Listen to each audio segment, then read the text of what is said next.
if you don't like it, then you tell us.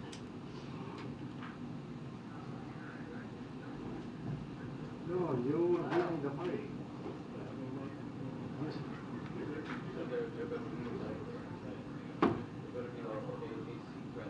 Okay. No.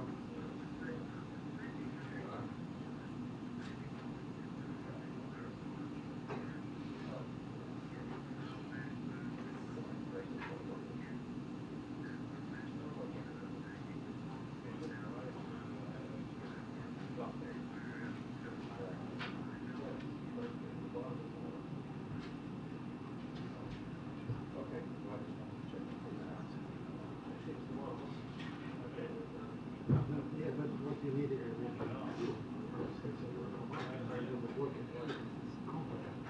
and there are shows that strictly non-conflict working together.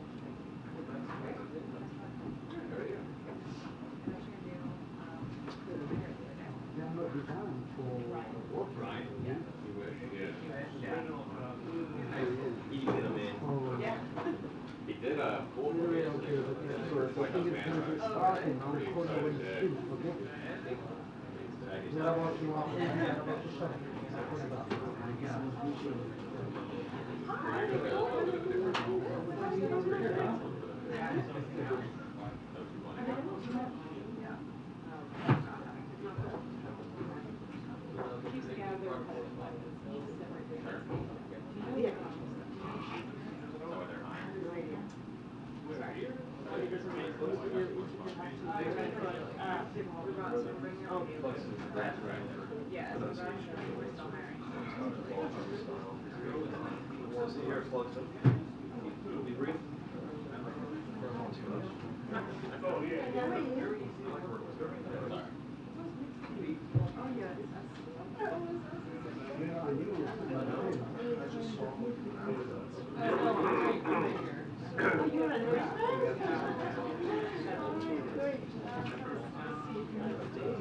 Did I tell you?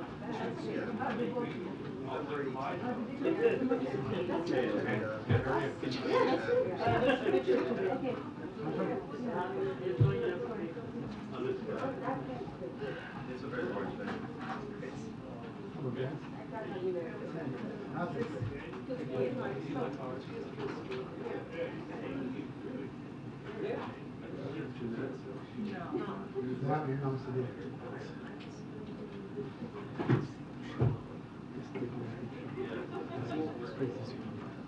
From the whole city. No, it's going to be I'm just going to get my phone. No, I just mean, one. yeah, Yeah. it's the three. Wait. Wait. Sure that you don't have Josie, I'm sorry. You like he says parents smoke. I'm sorry. I don't really quite capture that. Which one? Normal time. Let me see. Let me see if you have a good professional. Oh, you click me this one. No, you haven't clicked me yet. No. Ready? Yeah. One more time. Just click one time.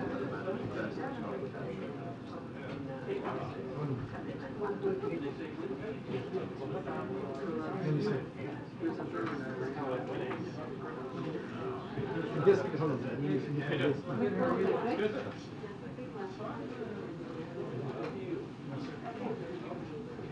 Yes. When you click this one, it takes just one types. No, just one.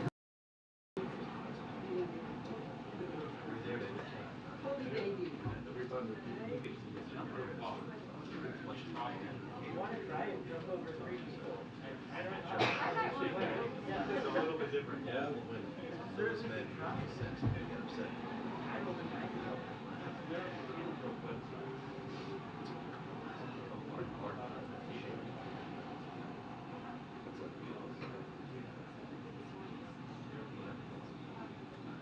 Some of them, some people most show.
she might be in the front row today, but she's definitely here.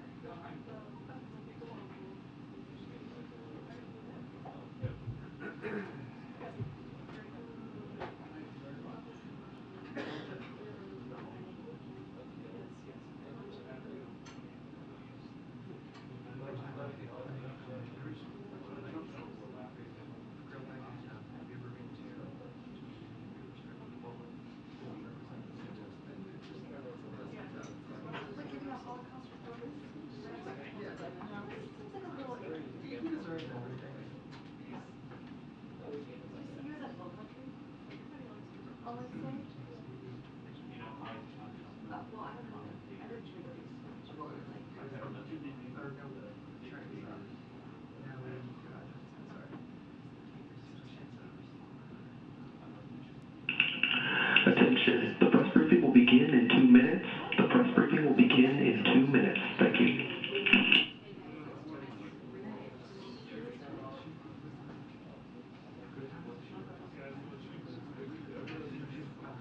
I thought it was going to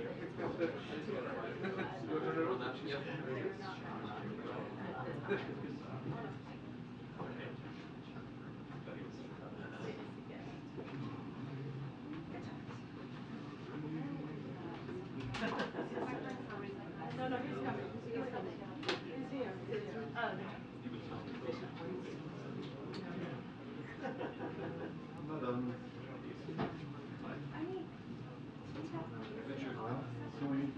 Might you want to check my channel too, Tony? Sure. Thank you. Thank you. Can you text it to me? My number is 402.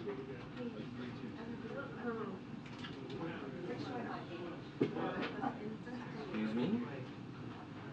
Yeah. Oh,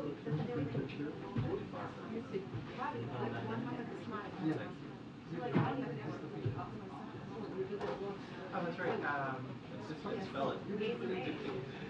Don't forget to spell it for me. Yeah, don't worry. Hey, how you doing?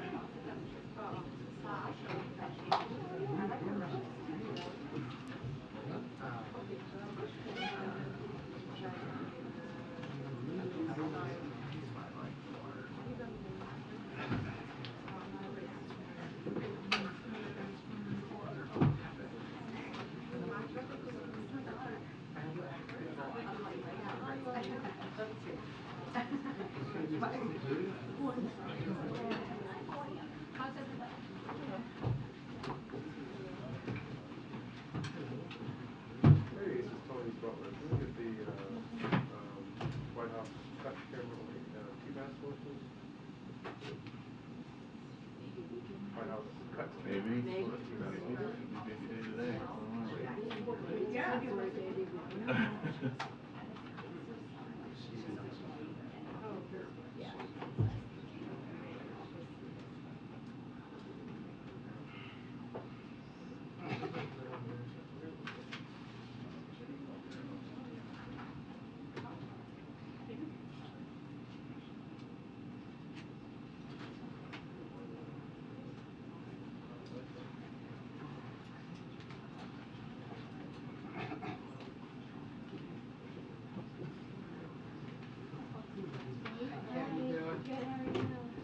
Late. Hello, dear. How are you? Oh, thank you. Right back at you. It's fun to be with you. Good afternoon. Oh, good afternoon, everybody. Happy Friday. Okay. You good? Okay. I want to start by saying a word about the death of Tyree Nichols. Last night, the president extended condolences to the family of Tyree Nichols and to the entire Memphis community, and he addressed the pain this is causing across America, as once again we grapple with the fact that fatal encounters with law enforcement are disparately impacting brown and black people. As the Department of Justice conducts a full investigation and state authorities continue their work, the president has joined Tyree's family in calling for protests to remain peaceful. Last year, the president called on Congress to send the George Floyd Justice and Policing Act to his desk, When they didn't, he signed an executive order that included stricter use of force standards and accountability, provisions for federal law enforcement, as well as measures to strengthen accountability at the state and local level. Today, we all must recommit ourselves to the critical work that must be done to advance meaningful reforms. The President continues to believe that in order to deliver real change, we must have accountability when law enforcement officers violate their oaths. And we need to build lasting trust between law enforcement, the vast majority of whom wear the badge honorably, and the communities they are sworn to serve and to protect. Tyree's death is a painful reminder that we must do more to ensure that our criminal justice system lives up to the promise of fair and impartial justice, equal treatment, and dignity for all.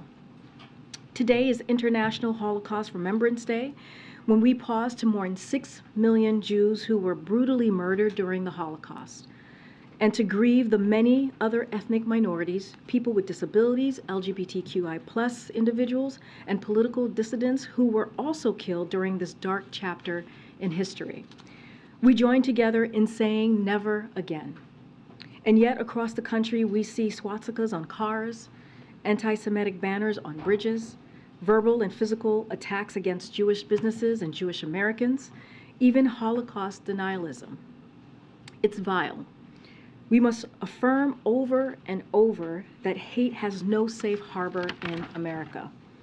Today, Second Gentleman of the United States, Douglas Emhoff, participated in a commemoration ceremony at the Auschwitz-Birkenau concentration camp in Poland and will visit Berlin, Germany in the coming days to coordinate international efforts to combat anti-Semitism.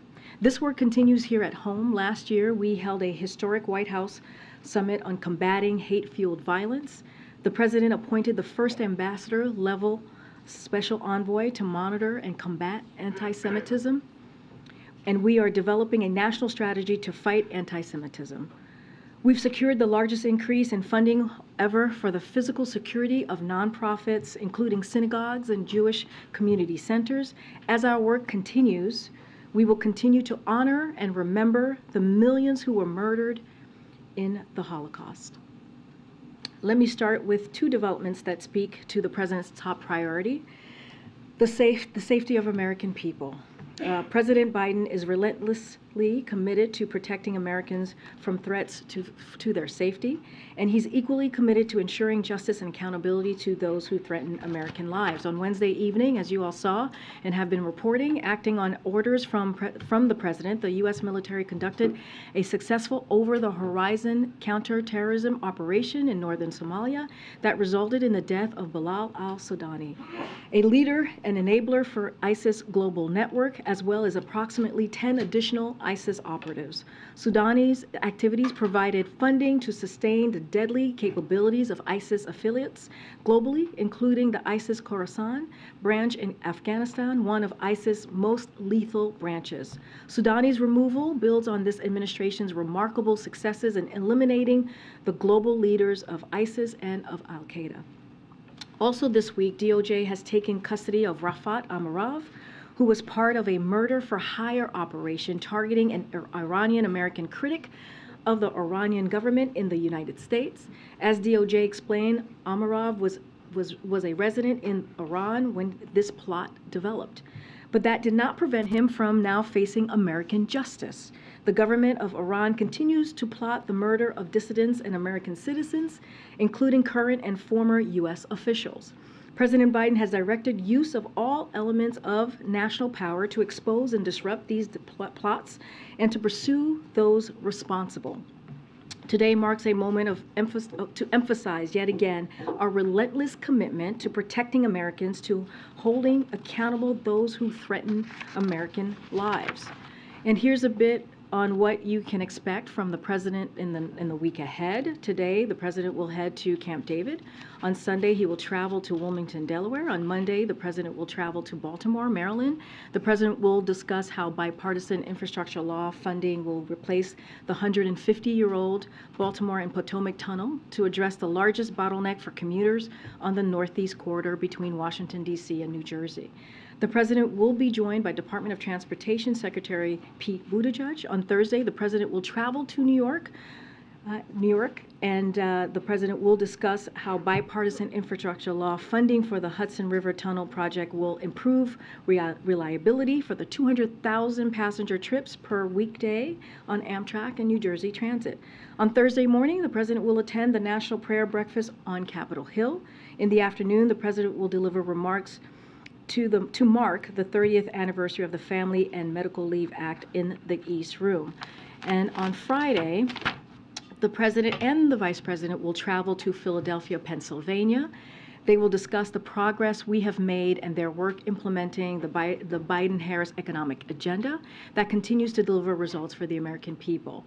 After, the President will travel to Wilmington, Delaware, where he will remain over the weekend. One final thing, and all of you have seen our statement and the President's statement on this, and you guys have reported, but I wanted to just speak to the President's announcement today that White House Chief of Staff Ron Klain will be departing in the coming weeks, and Jeff Zients will succeed him as Chief of Staff.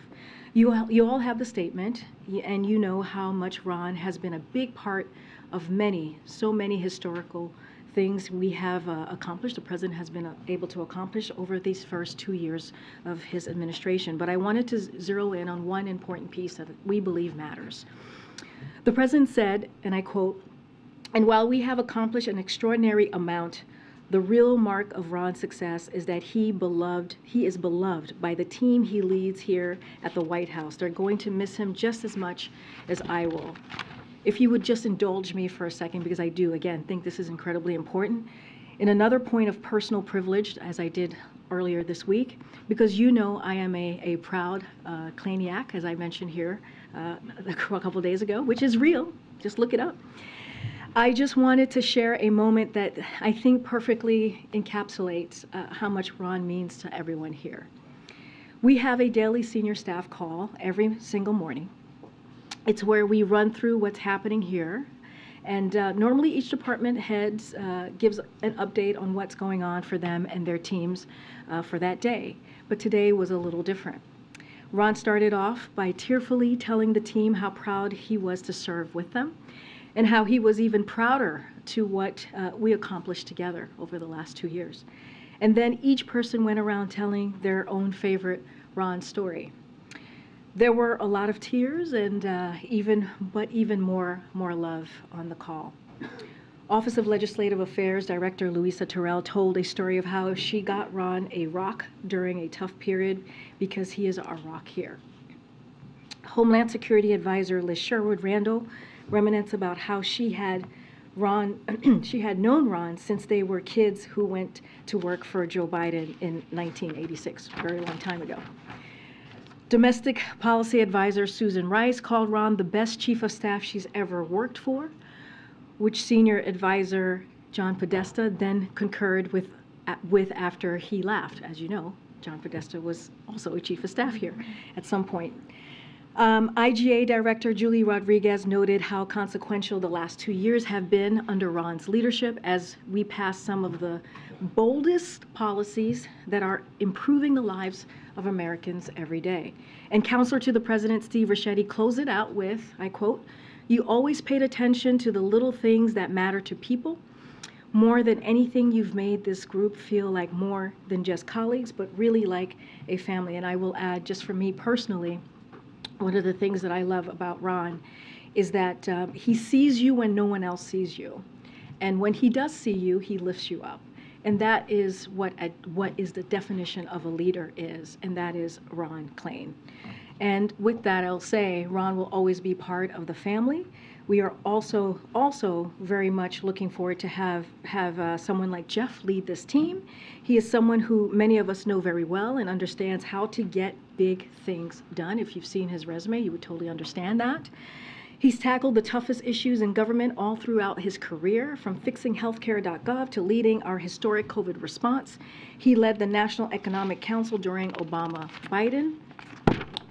administration and shares the president's focus on strengthening our economy and growing it from the bottom up and middle out. He led our administration's transition into office under incredibly trying circumstances. You all were there and watched us trying to get the administration together at that time. And thanks to Jeff, we had a historically diverse team in place on day one, ready to work.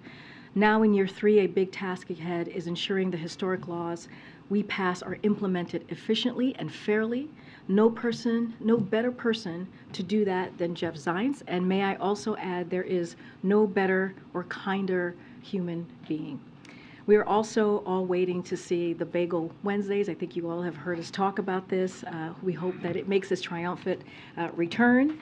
And next week, the White House will host an official transition event to thank Ron for his tireless work and officially welcome Jeff back to the White House in this role. Thank you for indulging me. I really appreciate this opportunity to do that. And with that, Darlene, you want to kick us off? Sure, thank you.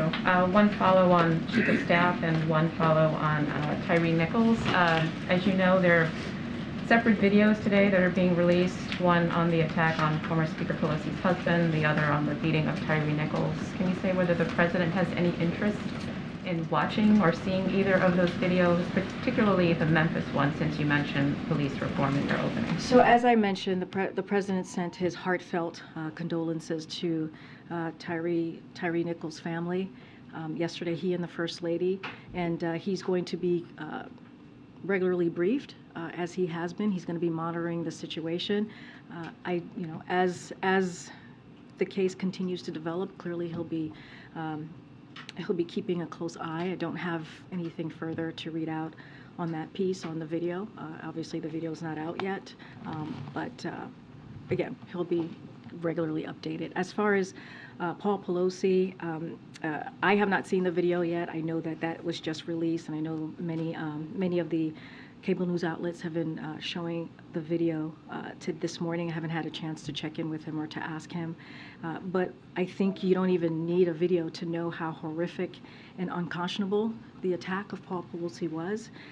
And to be very honest, it's a miracle that Paul was not more seriously injured. And we are grateful that he is on his way and continues to recover. The President has always been clear and continues to be clear to condemn any sort of political violence. There is no place for it here in our country, and he's going to always believe that and ask for people to come together, Republicans, Democrats, it doesn't matter which party you're in, to condemn the political violence and violent rhetoric that we have seen over the years.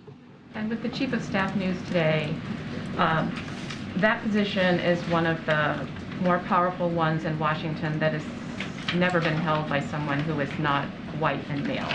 Would the President commit to choosing a Chief of Staff who is not white and male if Jeff Zients were to leave before the end of the President's term? Here's what I'll say to this. I'm certainly not going to get ahead of the President. That is not something that I can do from here. But look, and I kind of said it at the top, the Biden-Harris administration is the most diverse in history. That is a fact. And we expect this trend to continue. The cabinet is majority people of color for the first time in history. The cabinet is majority female for the first time in history. The majority of White House senior staff identify as female. 40% of White House senior staff identify as part of racially diverse communities. A record 6 assistants to the President are openly LGBTQ. And also if you think about our about 3,000 appointees, 58% female, 51% people of color, 6% disabled, 31% first-generation Americans, 17% first-generation college grads, and 14%, when I say 17% first-generation college grads, I forgot to add that percent, and 14% LGBTQ. And I think that matters. This is a record that the President is truly proud of, and I think not just the President, all of us here who are members of his team. Yeah. Thanks, Karine. I know there's been coordination on the law enforcement level, but have there been any conversations you can tell us about between the White House and state officials or governors about how to handle the possibility of unrest this weekend? So a couple of things there. I just want to reiterate what the family and the president have called for, which is peaceful protests for people to please protest peacefully. That is something that the president will continue to call on. And he joined, as I just mentioned, his family. The White House has been in coordination with the relevant agencies to ensure they prepare if protests become violent. This coordination is standard practice and in keeping with what the administration has done in other instances, including the anticipation, as you all know, for the Dobbs decision, the trucker convoy protest, and Election Day. Those are 3 examples that I can share with you at this moment. Administration officials have been and will continue to be in touch with state and local officials on the ground as we watch the next few hours develop. Has the president spoken with the Nichols family directly, or does he plan to?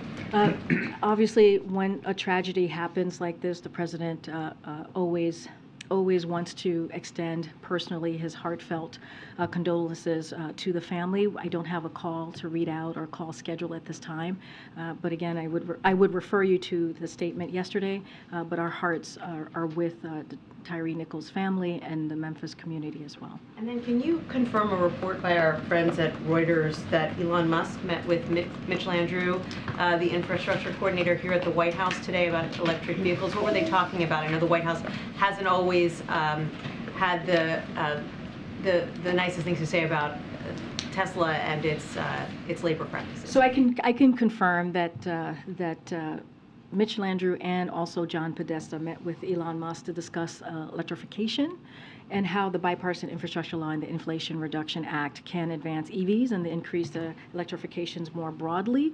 So that meeting did happen today, and so for sure I can confirm that to all of you. Mark, a turning of the page of the relationship between this White House and Elon Musk? I will say that I think the outreach and the meeting says a lot of how important the president thinks the bipartisan infrastructure legislation is and how the Inflation Reduction Act is, especially as it relates to EVs and his commitment. And so I will leave it there, but I think it's important that his team, his senior members of his team, had a meeting with Elon Musk today to do just that. Thanks. On police reform, does the president regret not making it more of a top priority in his work with Congress over these last 2 years? You mentioned how he called on Congress to pass the George Floyd Act, but it didn't seem like one of his big priority legislative pushes. You know, I have to say I disagree. One of the things that the president said when he walked into the administration, the multiple crises that we've had to deal with, that the country was dealing with at the time, as obviously there was COVID, there was the economy because of COVID, there was climate change, and the other one was dealing with the racial unrest that we had seen across the country that we've all went through and many of you spoke to. And he took action when Congress was not able to get the George Floyd Policing Act done. He took action, as I just laid out. He took action by doing taking executive action and doing everything that he could with the tools that he had. So he did take it very seriously. And he's going to continue to be very vocal. He's made speeches about this over the past couple of years, and he's talked to Congress and has asked Congress to take action. He has spoken to many times to the leaders in Congress who put forth, like Cory Booker and others who put forth that piece of legislation, and our team will continue to have those conversations. But again, by taking executive action, I think we believe showed the president's seriousness on this. On one more topic, does the White House have any response to Meta reinstating former President Trump's accounts on Facebook and Instagram? So look, we're not going to comment on an individual Twitter account or social media accounts from here. That is the responsibility. That is something that the independent, clearly, platforms decide on. And we rely on the platforms, that private company, to make sure that their platform is not used to incite violence. And so that is something that we will continue to call on. But we're not going to comment on individual people. On Tyree Nichols, the negotiations that happened last year in the Senate obviously paused.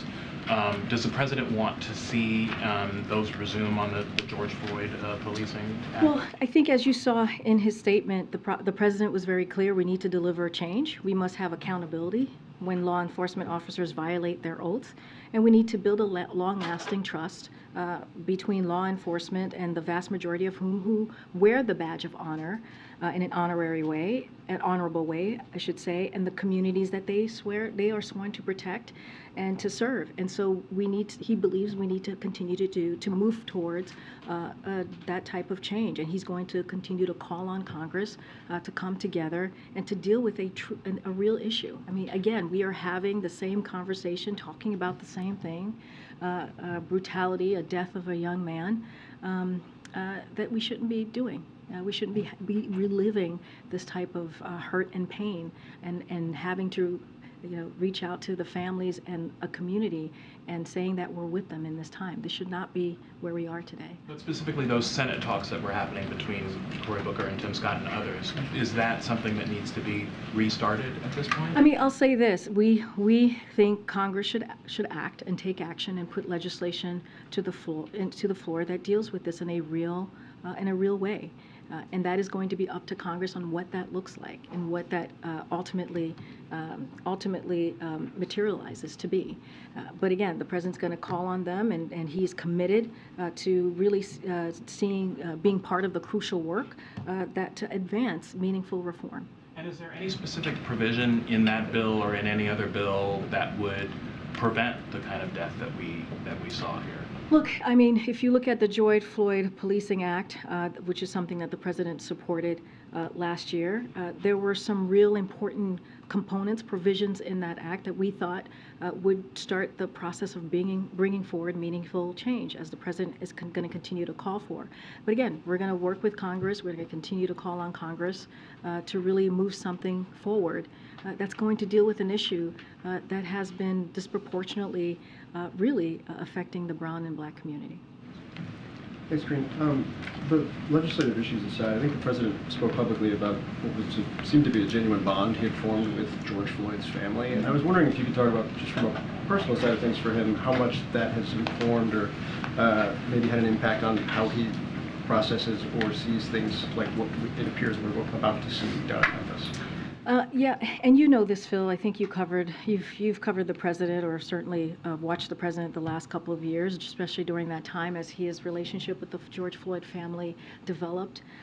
And they've met many times and they've spoken many times.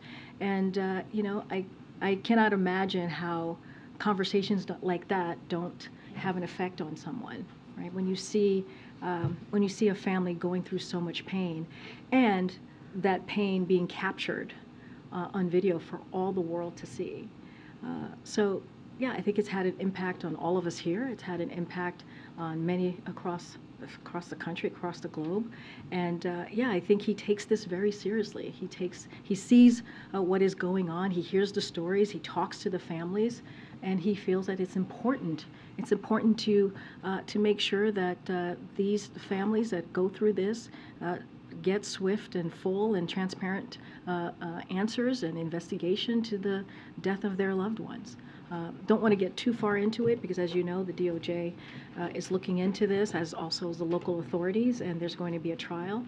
So don't want to get too far into this particular case. But as you asked me about the George Floyd family, yeah, I think it affected all of us. Meeting them and listening to their story and what they've had, the pain that they are still going through. And he got at this a little bit in the statement, but in terms of his call for protest nonviolence, is he confident that it feels like that's where things are going at this moment in time, and how will he ensure that that message continues, I guess, to be durable over the course of the next couple of days? Yeah, look, he called for peaceful protest. He joined the family. I think people should listen to the family as they call for peaceful protest as well. And I think that's really important. And we understand the outrage people have currently and how hurt and painful this is. But we're going to continue to say violence is unacceptable. And so, I just laid out a moment ago of what we are trying to do here. The president has met with the agencies. His administration has been very much in touch with local and state officials to do everything that we can to prevent that. But again, the president has always been very clear when it comes to violence not being the answer, and making sure that when people protest, it's peaceful. Okay, Joey. Yes. Okay. That's right. Yeah, I appreciate it. I just want to clarify, the FBI director has said he has seen the videos of Tyree Nichols, said he was appalled. Has the president been briefed about the contents of the video, or has he seen the video footage himself already? Well, I can tell you the president has not. He's been briefed, but he has not seen the video, nor has anyone at the White House seen the video. So I can confirm that. But look, he has been briefed on what occurred and what he knows, what he's able to be briefed on from his team, but he has not seen the video. Was it the FBI or was it? I don't have a specific, clearly senior administration officials have. I don't have the specific name or person to lay out for you. On a separate topic regarding the debt ceiling, Senator Joe Manchin says in his recent private meeting with Speaker McCarthy that McCarthy said he has, quote, no intention on touching Medicare or Social Security. What is the White House reaction to hearing that? And do you agree with what the senator is saying there? Well, look, for months and months and months now, and many of you have reported this, they have been saying that they're planning to cut Social Security and Medicare. This is what Republicans have been saying for months. And I have a few reporting from some of your colleagues, from your esteemed colleagues. Just the other day, the Washington Post headline is quote, House GOP eyes Social Security, Medicare, and spending battle, end quote. Or Reuters earlier in January, Republican House conservatives threatened debt limit default to cut social programs. That has been consistent with what House Republicans have been saying. They want to, hold hostage the debt so that they want to default on it, so that they can cut Social Security, so that they can cut Medicare.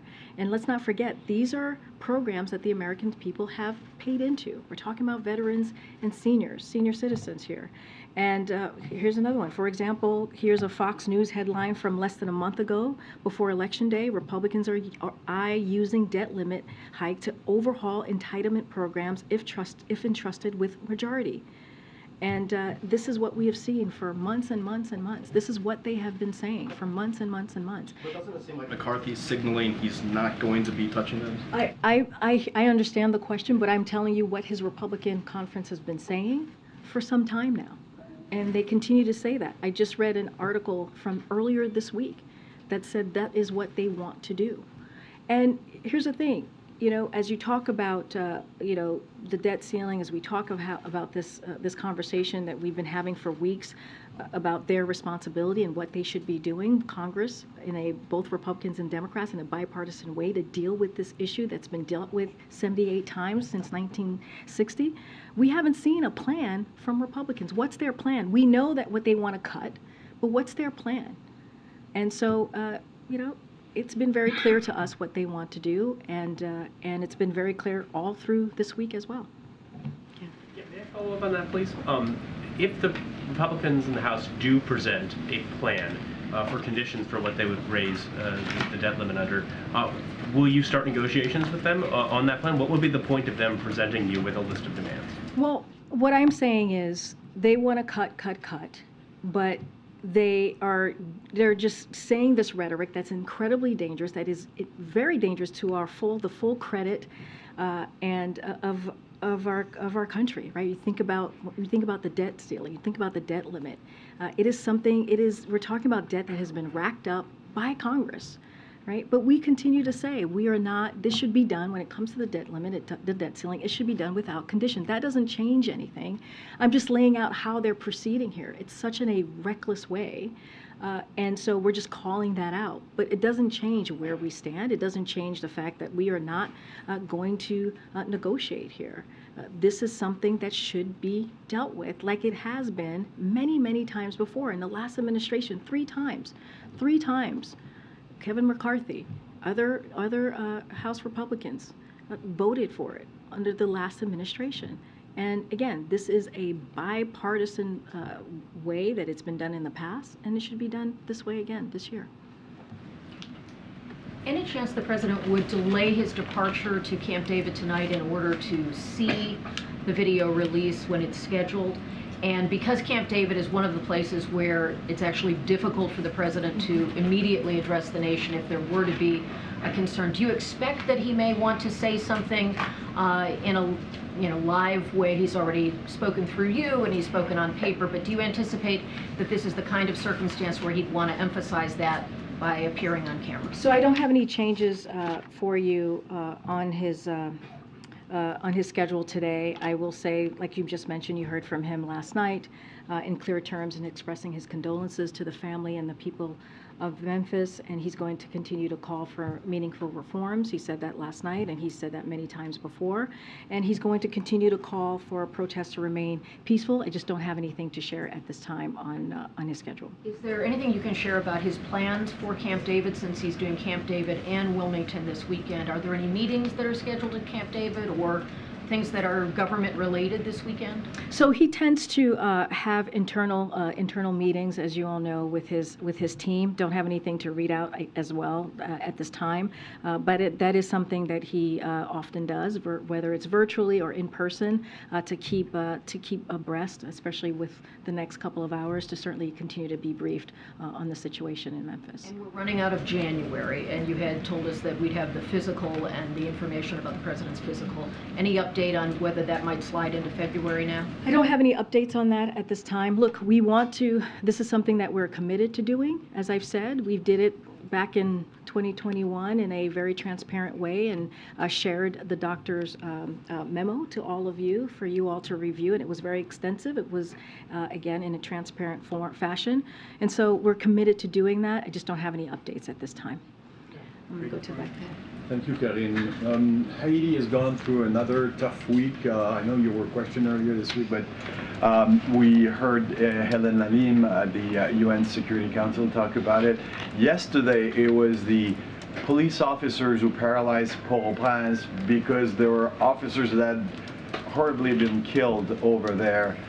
Any progress, because people are begging for the United States and Canada to get involved in a respected international force on the ground. Any progress in the discussion? So, as you know, as you just mentioned, together the U.S. and Canada have taken action to provide assistance to the people of Haiti while also holding those causing this crisis accountable, including through sanctions. That is something that we have announced in the past several months. And as you saw at the NALS summit that just occurred recently in Mexico City, that coordination will continue. During their bilat, President Biden with Prime Minister Trudeau also committed to continue coordination with partners on the U.S. Security Council on the next steps to support stability to Haiti, including support to the Haitian National Police. And so that is a commitment that the President has, and we will continue again to coordinate to see what we can do. But no new forces on the ground at the moment. I don't have anything to announce or preview at this time. The other question I have, Karine, is what's happening in the Middle East and in Israel and the Palestinian territories. We saw what happened in Jenin yesterday. We were hearing that 5 people were killed in the synagogue in Jerusalem today. I know that the Secretary of State Blinken is in the area. There's a commitment to the 2-state solution that's going to be reaffirmed. But does the President intend to do anything concrete towards a solution this year, for instance? So, as you know, we're aware of the reports yesterday. You just mentioned Secretary Blinken's travel. So we recognize the very real security challenges facing Israel and the Palestinian Authority. That is something that we recognize and condemn terrorist groups planning and carrying out attacks against innocent civilians. And that is something that you will continue to hear from us, and we will be consistent on that.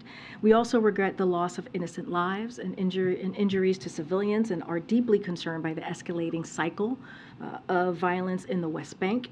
Over the past few days, our administration has been closely engaged with the Israeli and Palestinian Authority on the recent violence and to urge de-escalation. We underscore the urgent need for all parties to de-escalate, to prevent further loss of civilian life, and work together to improve the security situation in the West Bank. Palestinians and Israelis equally deserve to live safely and securely. And you'll hear that from clearly Secretary Blinken, as you just mentioned, his commitment that the president has to a two-state solution, and we will continue to call on de-escalation in the region. Can I just ask a follow-up to that? I know during May of 2021, when there was violence in the region, President Biden got on the phone with Netanyahu. He was more personally engaged. Is there a reason why we're not seeing the president himself hop on the phone and be more directly engaged? Well, as you know, the president is very committed to the security, the real security challenges that they're facing here in Israeli and in Palestinian Authority, and we're going to continue to condemn certainly the terrorist groups planning, and we'll continue to be vocal. Don't have anything to read out as far as the president calling the prime minister, but as you know, as was just mentioned, Secretary Blinken is in the region. We had National Security Advisor Jake Sullivan, who was there just last week, and I think that shows our commitment to the region, and so you'll continue to see that. Just don't have anything specific on the president's involvement. Good. Thanks, Karine. People on the Hill are talking about a debt limit extension until September.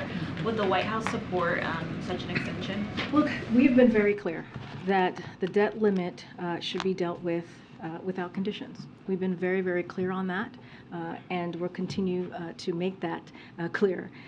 And we believe that Congress should act in a bipartisan way, as they did 3 times in the last administration, as they did 78 times since 1960, 49 times with a Republican president, and 29 times with a Democratic president. This is incredibly important. We have seen reports that if a default happens, 6 million jobs could be lost.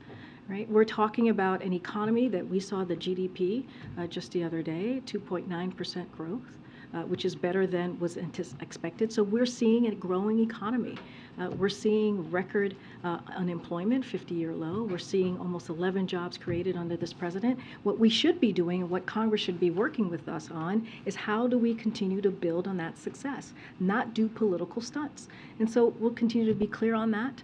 It should be done without political stunts. It should be done in a bipartisan way, as it has been done many times before. There to be a vote next month on a nationwide TikTok ban. Does the White House still have security concerns about the app, and do you have a different stance on that? Look, our positions have not changed on TikTok. I'm not going to get into any specifics. As you know, it's under review by the committee, so we're just not going to get into details on that. Okay.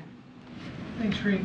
David Axelrod, a former top staffer for President Obama, wrote in a piece today for The Atlantic that Biden and the White House seemingly have violated every precept, speed, transparency, contrition of crisis communications in relation to the way that you have communicated about the classified documents found in his possession. I'm wondering if you agree with that assessment and your take on that. Well, look, I know David Axelrod very well. I was part of his I was part of his program that he had at University of Chicago, and I respect him wholeheartedly, and got to work with him during the Obama-Biden administration. He has his opinion. I'm not going to make judgments on that, and he's allowed to share what he thinks.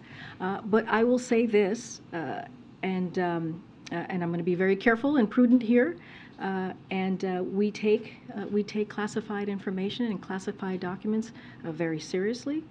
And the president's team is fully cooperating with the current legal process at this time. I'm just not going to say anything more. This is not a question about the handling of classified documents. It's a question of communication. I just answered your question. I just answered your question. You have no comment on whether the White House... literally just answered your question. But I did. I did. You asked a question about whether or not you think the White House has done a good job communicating. No, but I answered the first part. I answered it in my first part, which is I know David Axelrod. He has every right to have his opinion, and I've known him for a long time. I've worked closely with him, and that's all I'm going to say. Go ahead, Karen. Is there a specific reason the president's leaving Camp David to go to Delaware just for that one night on Sunday? I don't have anything to preview about what he's going to be doing specifically. All I can tell you is that he's going to be leaving Camp David and going to Wilmington, Delaware.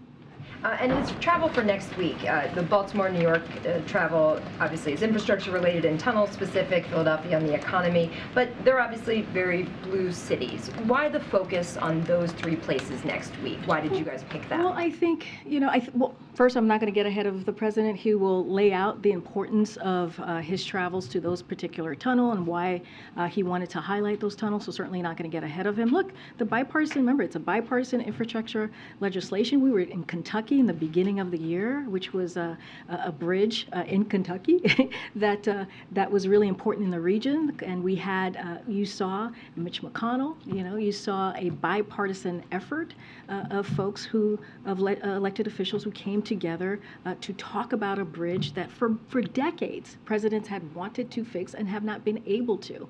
So we were in Kentucky not too long ago. This next week you'll see the president in Maryland and in New York. So I think those are important, right? When you think about what the president has said for the past several years, is he is a president for everyone. And you see that in his pieces of legislation because they will benefit people in New York, they will benefit people in New Jersey, they will benefit people in Kentucky and Ohio, just across the country, red states, blue states, rural areas, urban areas. And I think that's what you're seeing. That's what you're going to see next week from the president as he continues to travel and lay out what historic pieces of legislation like the bipartisan infrastructure legislation is going to do for the American people, I should say, not legislation, but law. You'd be doing travel right after the State of the Union with a similar message like this? Don't want to get ahead of his schedule, but clearly he sees the State of the Union as an important opportunity to speak directly to the American people about how he sees the future of this country. As the president says, you've heard him say many times, he's an optimist, and he said that just yesterday, and he wants to continue to talk about the economy, where we are, and where he thinks we need to go, especially as if we can work together in a bipartisan way to continue to deliver for the American people. Thank you so much. So is the president going to go to Europe in the next month to mark the one-year anniversary of the invasion of Ukraine? And I understand if you're not going to comment on concrete travel plans, but going to Ukraine, is this an option for the president today? I'm not going to get into the president's travel from here, and I can say that we currently, and you guys heard us say this already in the last 24 hours, we currently don't have any travel plans for the anniversary. What I can tell you and what I meant to say at the beginning is I don't want to, you're asking me about the security going to Ukraine. It is not appropriate for me to talk about the president's any type of security from here. But what I can say is that planning for how we will recognize the one-year anniversary is well underway here at the White House and across the government. But as a general matter, I'm just not going to get into internal discussions or read out any options that we're currently looking at. And once we have something, if we have something to certainly share, we will. But right now, we currently have no plans to travel for the anniversary.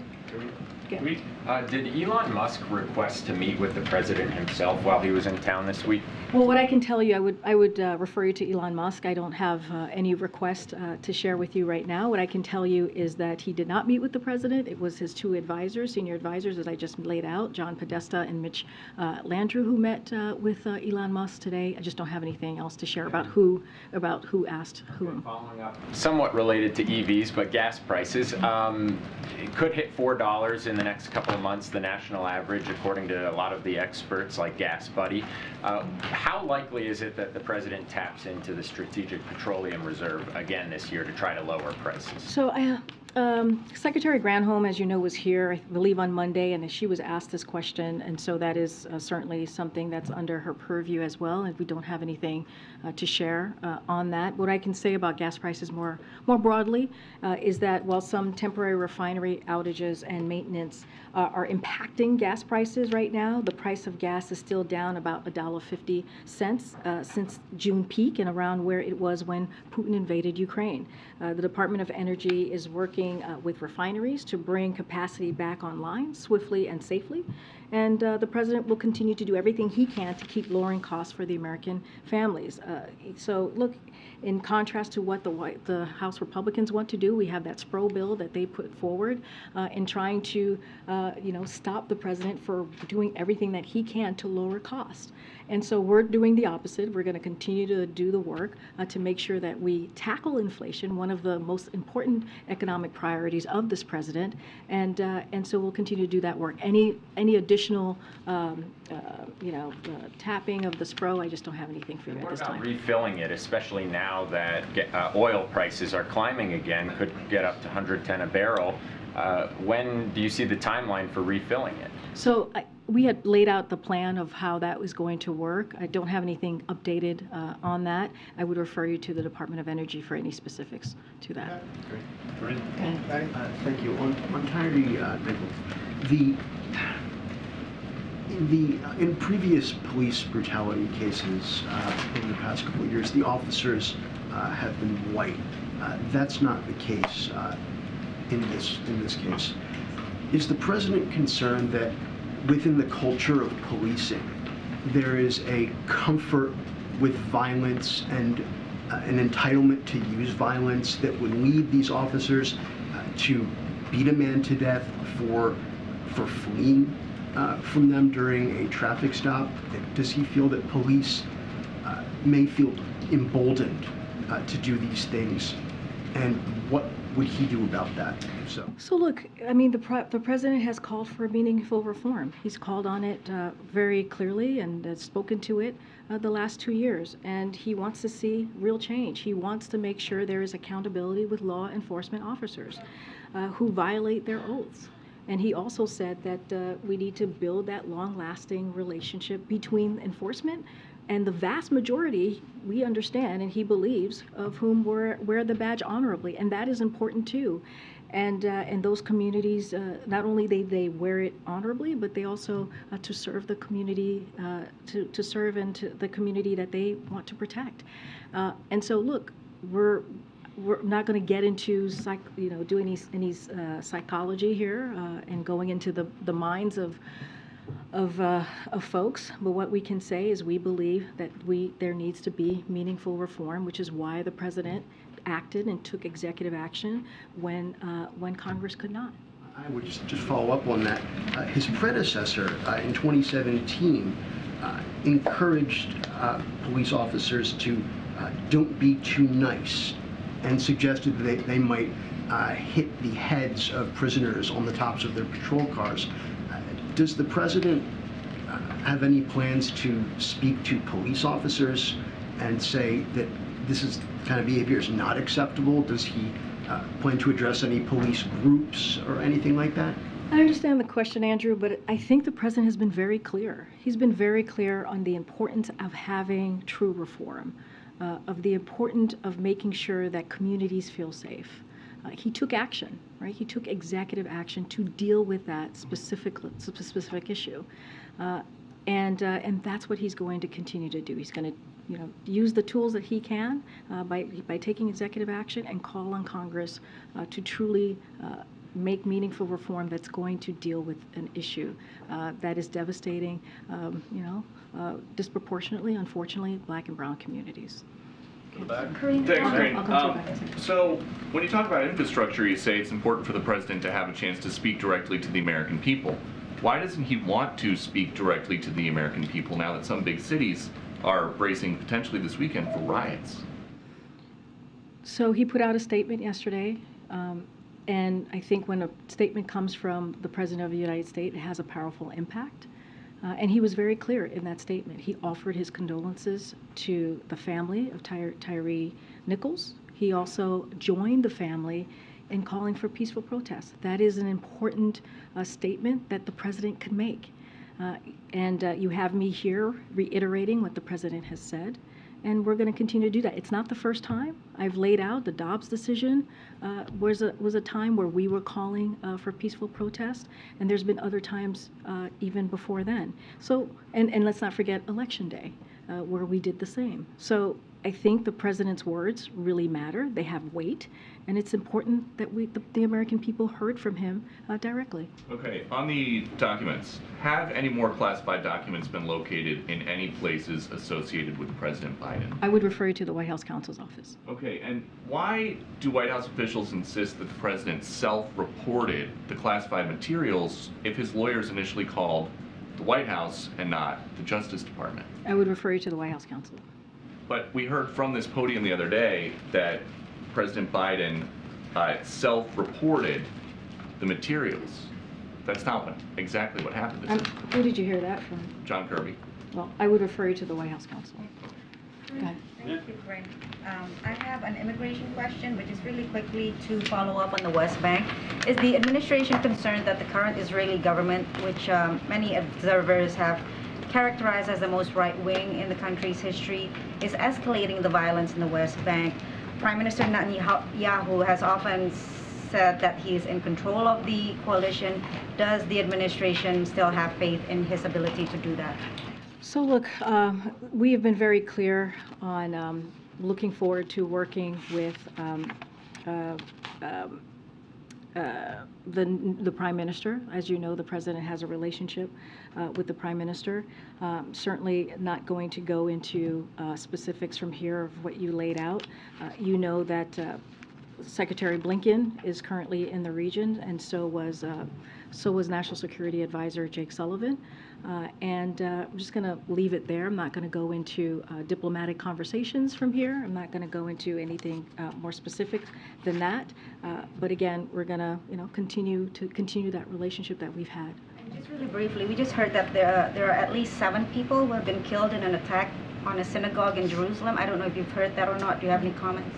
No, I have not heard of that. But clearly, we have been asking both sides to de-escalate, and we'll continue to do that. But it's hard to speak on something that I have not read about. Immigration question. Can we get a reaction on the over 70 Democrats urging the president to re-evaluate his asylum restrictions, please?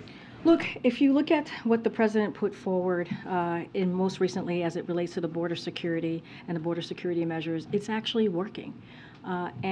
We see that with the parolee program more specifically. And I think it's important that the president is using the tools that he has in front of him to deal with a real issue. And so the number of people crossing unlawfully from Cuba, Haiti, Nicaragua, Venezuela declined by 89% in less than 3 weeks, 89%. And this month we're on track to see the lowest levels of monthly border encounters since February 2021. Our measures, again, are working because we are treating this matter with urgency. We're not using it as a political stunt. We're not using it as a political football. We're taking this very seriously. But as you just mentioned, some states are trying to block our success and measures because they would rather use immigration as a political stunt. And for their campaign, or instead of trying to solve it. So again, we're going to do the work. The president's going to do the work on behalf of the American people and deal with a real issue, not just here, but that has been affecting a global, essentially a global phenomenon that we have seen this past year or two. Again, his measures are the measures that he just put in are working, and we're going to continue to focus on that. Follow-up? On Tyree Nichols, you mentioned that President Biden has called for Congress to pass the George Floyd bill. But for Black Americans who are deeply disturbed and frustrated by this continuous, these cases of police brutality, who voted for President Biden in 2020 because of what happened to George Floyd, what would be the president's message to Black Americans who are feeling like the president is not taking a more aggressive tone when speaking to Congress to pass this bill and move it forward? Look, I think, and I said a little bit of this moments ago, we understand the outrage that the community has. As we have said, it is disproportionately, when you see this type of violence, is disproportionately affecting Black and brown communities. But I think if you look at the president's actions and what he has been able to do and using the tools that he has, when Congress could not get this done, they could not move forward with the George Floyd Policing Act, he took action. He took executive actions and used the tools in front of him to move the conversation forward, to move the ball forward on dealing with an issue issue that is devastating communities. Now he's going to continue to do what he's been doing, is to ask Congress to act. And I also think I would refer you back to his comments, his speeches. He's made speeches on this, on how this is affecting communities, how important it is to come together to deal with the real issue. He's talked about this over the last 2 years. Again, I would look at his actions, look at what he's been able to do, and I think that's important too. Thank you, Karine. On the Elon Musk meeting, did his Twitter ownership come up at all? No. And then what about the topic of Hunter Biden's laptop? I would refer to Hunter's representatives on that. Thanks. To the back here. Good, Brian. Thank you, Karine. I want to go back to November 2nd. Why didn't the president go public on November 2nd when he found out from his lawyers that classified documents were found in the I would refer you to the White House counsel, who has put out statements on this, on their timeline, and speaking to this. My colleagues from the White House counsel has had conversations with many of you, answering questions on this.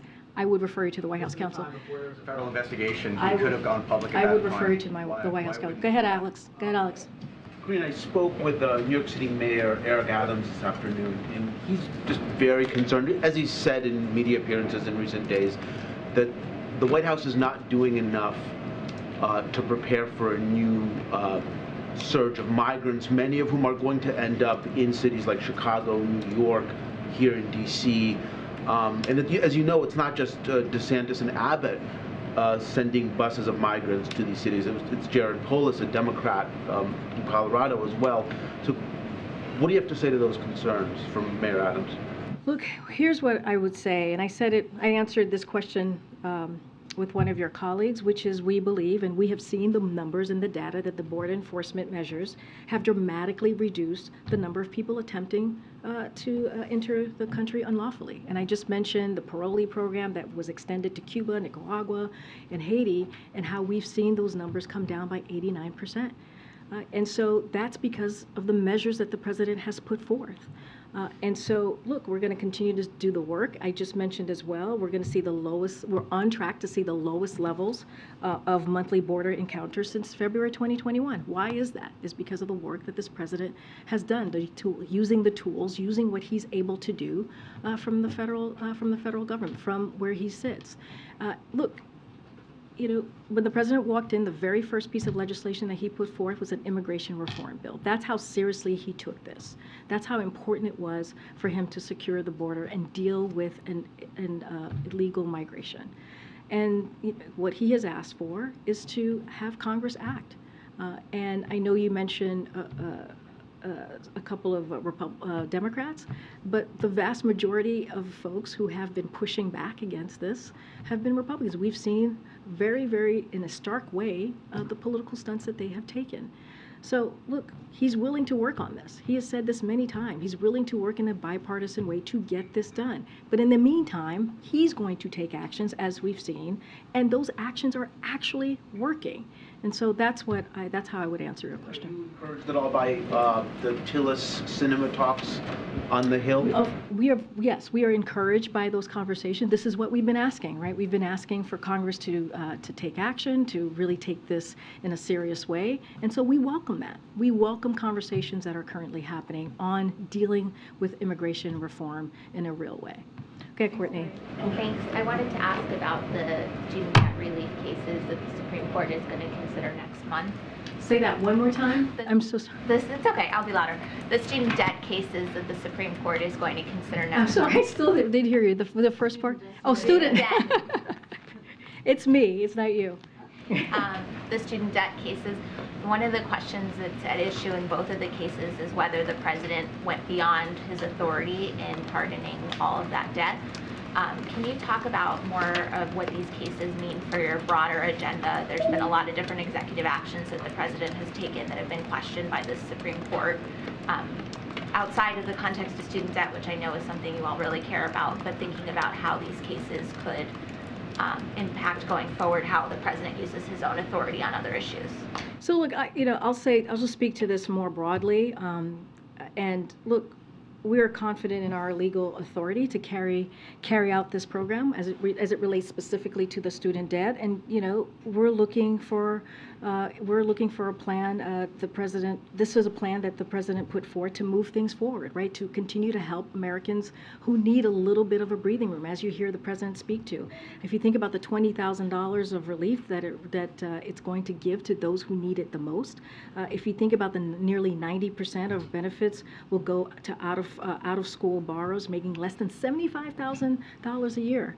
And so this is what the president is trying to do. He's been doing this with his economic policies that you've seen the last 2 years, continuing to make sure that we help those who are truly in need. And building, if you think about what the economic theory has been for the past decades, right, which is trickle-down economics. The president is changing that and saying, no, we do not need trickle-down economics. He is saying that we need to build an economy from the bottom up, middle out. And if you think about his plan, it is working.